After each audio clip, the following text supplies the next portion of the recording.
Soybean এর আগে হয়তো আপনারা অনেকবার বানিয়েছেন, তবে কিভাবে বানালে খুব সহজে ও কম উপকরণ দিয়ে এইরকম সয়াবিনের গ্রেভি বানিয়ে নিতে পারবেন সেটাই আজকে আমি এই ভিডিওতে শেয়ার করব। তবে চলুন শুরু করা যাক আজকের ভিডিও। আমি সুকন্যা। আজকে আমার ব্যাপক রান্না হলো সয়াবিন মশলা কারি। তাহলে এই সয়াবিন মশলা কারিটা বানিয়ে নেওয়ার জন্য আমি এখানে 250 গ্রাম সয়াবিন নিয়ে নিয়েছি।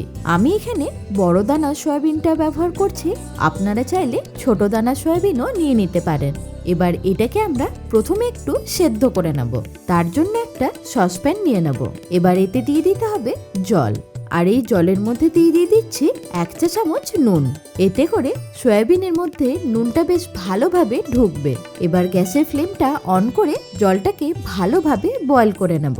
জলটা ফুটে যাওয়ার পর এবার দিয়ে দেব সয়াবিনগুলোকে, আর সয়াবিনটা দেওয়ার পর ভালো করে মিশিয়ে নিয়ে এটাকে 1 থেকে 2 মিনিটের মতো সেদ্ধ করে নিতে হবে। এটা সেদ্ধ হয়ে যাবার পর গ্যাসের ফ্লেমটা অফ করে একটা ঢাকা দিয়ে দিচ্ছি। কিছুক্ষণ ঠান্ডা হয়ে যাবার পর দেখবেন সয়াবিনগুলো সাইজে বেশ অনেকটাই বড় হয়ে যাবে। এখন এইগুলোকে একটা বাটির মধ্যে তুলে রাখবো। তবে অবশ্যই এর মধ্যে যে জলটা আছে সেটা হাতে করে এইভাবে একটু চেপে চেপে বার করে দিতে হবে, তাহলে রান্না করতে আমাদের সুবিধা হবে।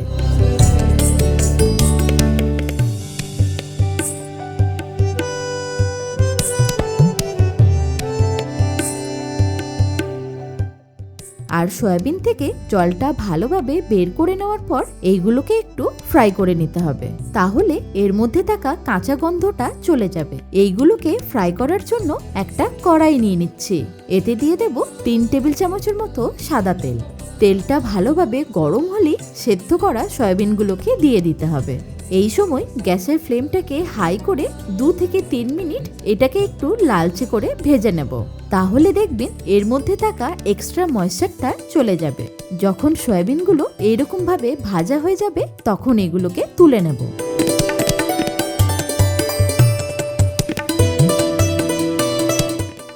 এবারে এই একই কড়াইয়ের মধ্যে দিয়ে দিচ্ছি আরো কিছুটা সাদা তেল। আমি এখানে 3টে মাঝারি মাপের পেঁয়াজকে একটু পাতলা করে রাফলি কেটে নিয়েছি। এইগুলোকে এই তেলের মধ্যে দিয়ে দেব। তার সাথে দেব 10 থেকে 12 কোয়া রসুন। এছাড়া দিতে হবে 1 ইঞ্চি আদার টুকরো, 4 থেকে 5টা কাঁচা লঙ্কা, 1 চা চামচ গোটা ধনে, আর 1 চা চামচ গোটা জিরে। এরই সাথে দিয়ে দেবো 4 থেকে 5টা কাজু। এবার এইগুলোকে একটু ভালো করে ভেজে নিতে হবে। এইভাবে ভেজে নিলে দেখবেন মশলাটা রান্না করতেও খুব বেশিক্ষণ সময় লাগবে না। যখন পেঁয়াজটা একটু নরম হয়ে আসবে আর এর কাঁচা গন্ধটা চলে যাবে তখন 2টো বড় মাপের টমেটোকে রাফলি কেটে নিয়ে এর মধ্যে দিয়ে দিতে হবে। এই সময় গ্যাসের ফ্লেমটাকে হাই করে টমেটোটাকে পেঁয়াজের সাথে ভালো করে ভেজে নেব।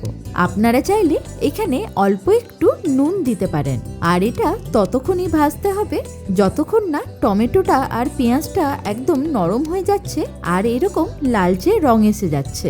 কিছুক্ষণ নাড়াচাড়া করতে করতেই দেখবেন এটা নরম হয়ে যাবে। এটা ভালোভাবে ভাজা হয়ে গেলে এটাকে একটা পাত্রের মধ্যে তুলে রাখবো।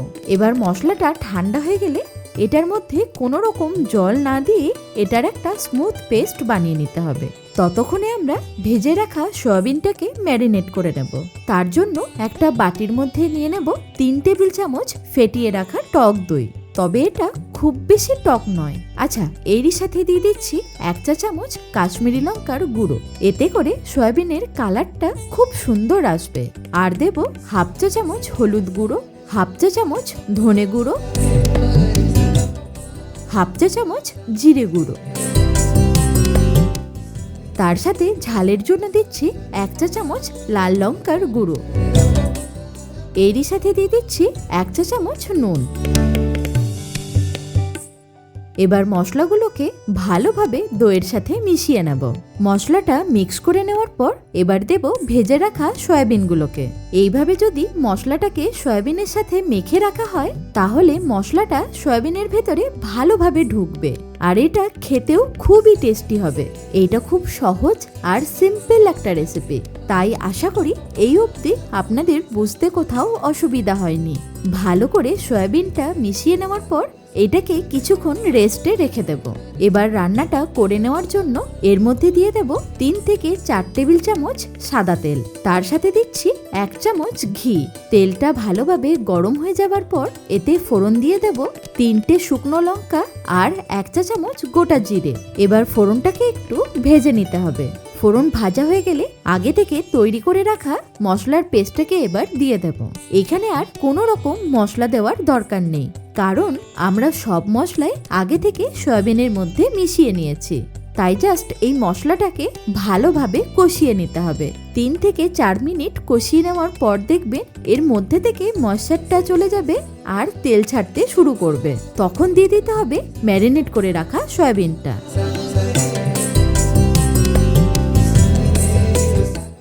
তার সাথে কিছুটা মশলা ধোয়া জলও দিয়ে দেব।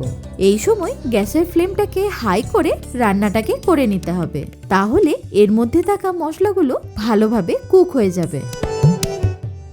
আগে যেহেতু নুনের পরিমাণটা একটু কম ব্যবহার করেছিলাম, তাই আরও একটু নুন এই সময় দিয়ে দিচ্ছি। তার সাথে দেব 1 টেবিল চামচ চিনি, তাহলে দই আর টমেটোর টেস্টটা ব্যালেন্স হবে। এছাড়া দিয়ে দিচ্ছি অল্প একটু কসুরি মেথি। এইটাকে আমি একটু ড্রাই রোস্ট করে নিয়ে ব্যবহার করছি। এবার এটাকে ভালোভাবে নাড়াচাড়া করে নেব।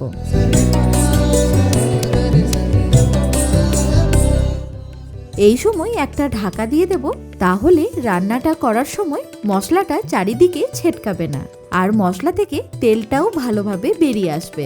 ঢাকা দিয়ে দিয়ে রান্না করার ফলে দেখুন এর মধ্যে থেকে তেলটা ভালোভাবে বেরিয়ে এসেছে আর সয়াবিনটাও পারফেক্টলি কষানো হয়েছে। এইটাকে যেহেতু আমি একটু সেমি গ্রেভি করব, তাই হাফ কাপের মতো গরম জল এর মধ্যে দিয়ে দিচ্ছি। চাইলে আপনারা এটা কষা কষাও করতে পারেন। ভালো করে মিশিয়ে নেওয়ার পর এখন একটা ঢাকা দিয়ে জাস্ট 2 থেকে 3 মিনিট ফুটিয়ে নিলেই আমাদের সয়াবিন মশলা কারি রেডি হয়ে যাবে।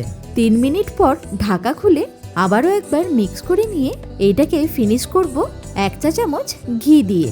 এরই সাথে দেব কয়েকটা চেরা কাঁচা লঙ্কা আর কিছুটা জুলিয়ান করে কেটে নেওয়া আদা। তার সাথে দিচ্ছি কিছুটা ধনেপাতা কুচি। এইভাবে সয়াবিন মশলা বা কষা বানালে আমার মনে হয় না যে আর কোনো মাছ মাংসের দরকার পড়বে।